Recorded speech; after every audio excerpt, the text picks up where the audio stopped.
SC 250.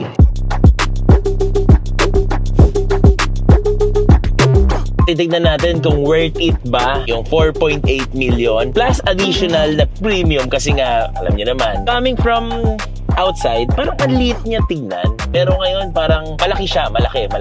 Kumusta ang suspension? Approved, guys. Ganda ng suspension ng bagong Prado, guys. Sabi nila underpower, pero let's see kung okay. Surprisingly, not bad for 2.4 turbo, guys.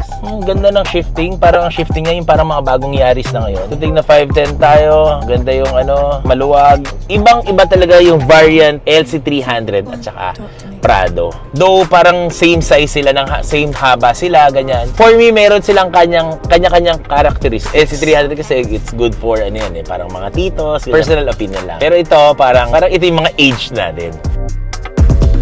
Talk to me.